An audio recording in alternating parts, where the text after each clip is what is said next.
Hello everyone, welcome back to my channel Aadya family channel. कैसे हैं आप सब? उम्मीद करते हैं आप सभी अच्छे होंगे गाइस, एंड मैं भी बहुत अच्छी हूं। और ब्लॉग को मैं वहीं से कंटिन्यू कर रही हूं जहां से मैंने पिछले ब्लॉग को एंड किया था। तो देख सकते हो अभी यहां पर हो रही है निहारन की रस्म। थोड़ी ही देर के बाद दुल्हन विदा होने वाली है। तो इस तरीके से दूल्हा और दुल्हन को चेयर में बिठाया गया है। सारे लोग देखो बाहर आ गए हैं और पूरा दूल्हा और दुल्हन को घेर करके रखे हुए हैं। तो इस तरीके से निहारन की रस्म होती है और निहारन की रस्म के बाद सीधे विदाई हो जाती है।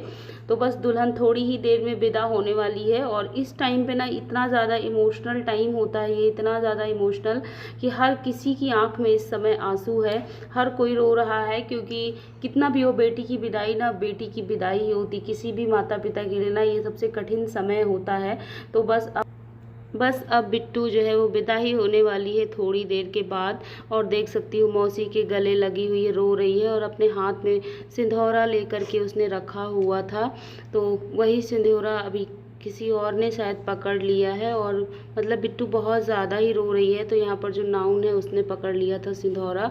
तो यहाँ पर बिट्टू की विदाई होने वाली है। और यहाँ पर मैं थोड़ी देर के लिए ना पीछे ही खड़ी हुई हूँ, क्योंकि मुझे ना बहुत ज़्यादा घबराहट होने लगती जब भी कोई बहुत ज़्यादा रोता है और भीड़ भाड़ होती है। और ऐसा टाइम होता है तो सच में मुझे अपना टाइम याद आने लगता है और मुझसे तो बर्दाश्त नहीं होता। मेरी तो आंखों में तुरंत के तुरंत आंसू ही आ जाते हैं।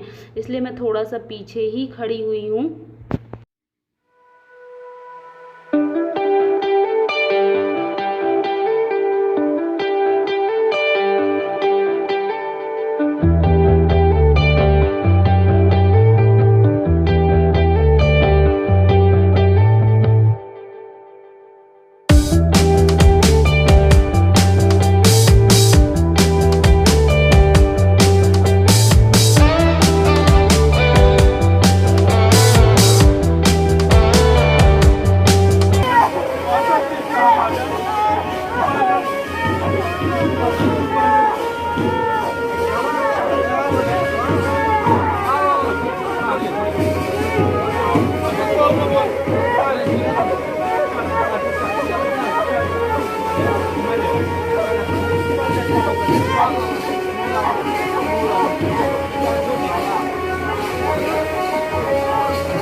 विदाई के समय कोई भी ऐसा नहीं होता जिसकी आंखों में आंसू नहीं होता। बिट्टू तो हमारी बिल्कुल रो रो करके एकदम से मतलब मुश्किल हो गया है। उसको गाड़ी में बिठाना भी मुश्किल हो गया, इतना ज़्यादा वो रो रही थी।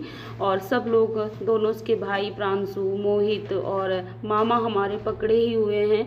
तो सब उसके भाई लोग लगे हुए हैं उसको गाड़ी में बिठाने के लिए। और देख सकते हो कितना ज़्यादा इमोशनल टाइम है, घर के सभी लोग खड़े हुए हैं। और सच में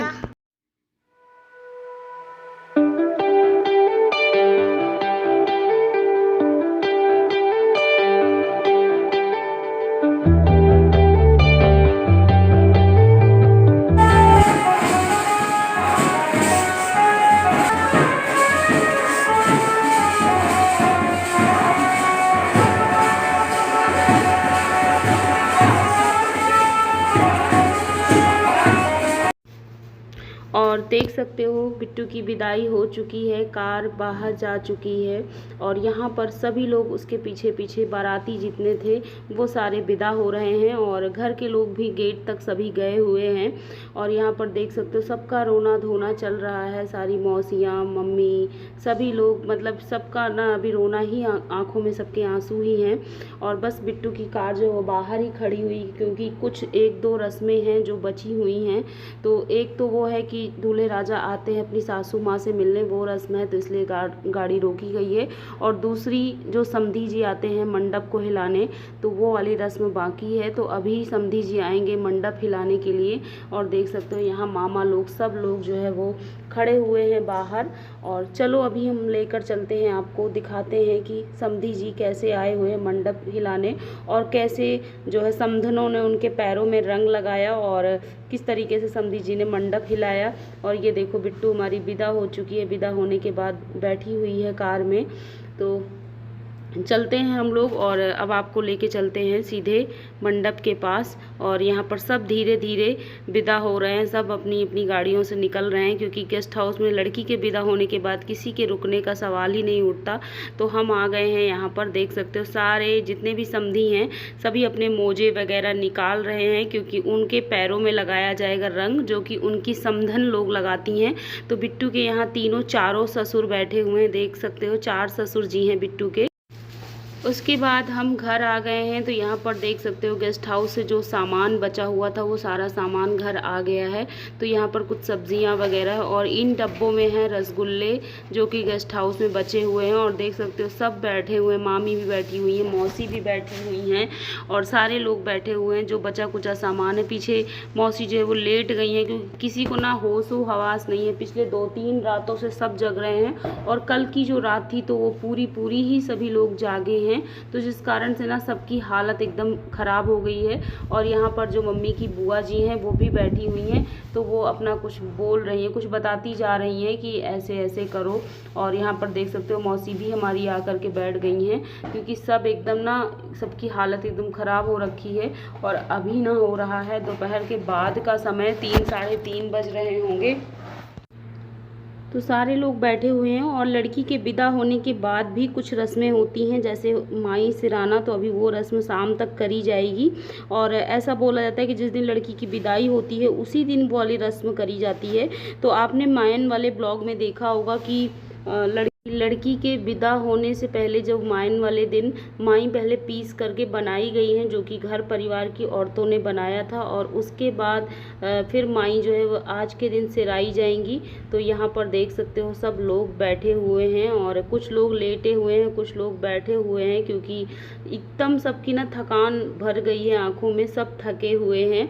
और यहाँ पर हमारी मौसी काम में लगी हुई हैं, क्योंकि मौसी से मतलब नहीं देखा जाता, वो जल्दी जल्दी सब सेट करने में लगी हुई हैं। और यहाँ पर शाम के लिए कुछ खाने पीने की भी तैयारियां हो रही हैं। और यहाँ पर जो तीसरे नंबर वाली मामी है, मैं उनके यहाँ आ गई हूँ। तो यहाँ पर प्रीति उज्जैन वाली जो हमारी बहन है उसकी जाने की तैयारी हो रही है। तो यहाँ पर मामी उसके लिए सामान पैक कर रही हैं, क्योंकि शाम को 6 बजे तक उसकी ट्रेन है, तो वो चली जाएगी। तो यहाँ पर उसके लिए पैकिंग हो रही है, सब लोग लगे हुए हैं। यहाँ घर वापस आई हूँ, तो यहाँ भी प्रीति के ही जाने के लिए तैयारी हो रही है, कि बिट्टू तो विदा हो गई है, प्रीति भी विदा हो रही है। तो मामी यहाँ पर उसके लिए भी सामान वगैरह निकाल करके रख रही थी। और अभी हो रहा है शाम का टाइम, मैं आई हुई थी प्राची के यहाँ। तो एक्चुअली हम लोग अभी शाम को यहाँ पर आए, मतलब शाम का टाइम हो रहा है, मैं प्राची के यहाँ आई थी, और उसने चाउमीन मंगाया था। तो फ़ोन किया था कि आओ दीदी चाउमीन मंगा रहे हैं, बैठ करके खाते हैं। तो वहाँ पे तो मैंने खैर कोई ब्लॉग नहीं शूट किया, तो बस हमने चाउमीन वगैरह खाई। और अब मैं जा रही हूँ वापस घर, क्योंकि अक्षत आद्या सो रहे थे, मैं उनको लेके नहीं आई थी। तो मतलब उठने वाले होंगे वो लोग, शाम हो गई है। तो चलो फिर चलते हैं, अभी रोड में आ गई हूँ, और अब घर पहुँच करके बातें करते हैं ना।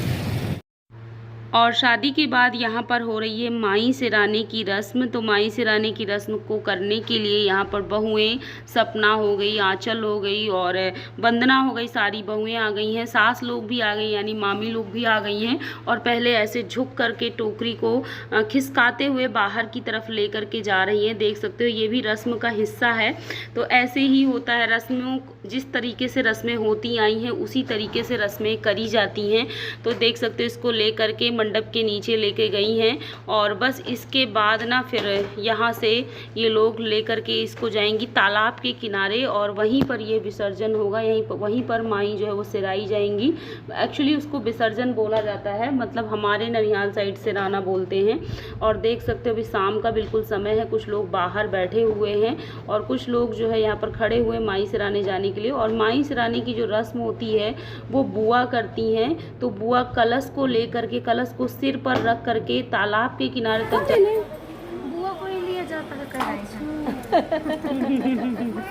बुआ कलसा धारण करिए।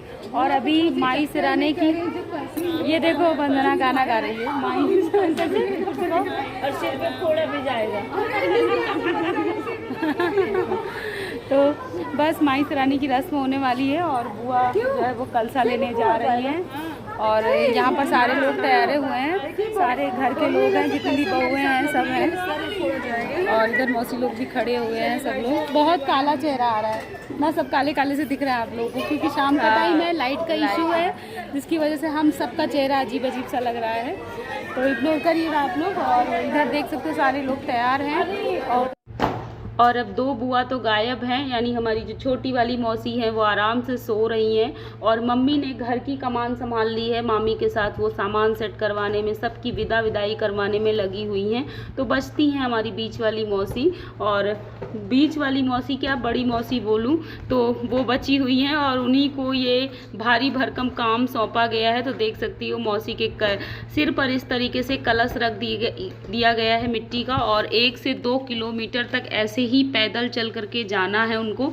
लाइट का बहुत ज़्यादा इशू है, अंधेरा है, गलियां हैं ना, तो बहुत ज़्यादा लाइट नहीं दिख रही है। पर इस तरीके से कलश रख करके मौसी आगे बढ़ रही हैं धीरे धीरे और ले करके जाएंगी। फिर यहाँ पर बीच में रास्ते में गोबर से थोड़ा सा लीप करके यहाँ भी पूजा करी जाएगी। तो सबसे छोटी वाली मामी कर रही हैं, पूनम मामी यहाँ पर पूजा कर रही हैं।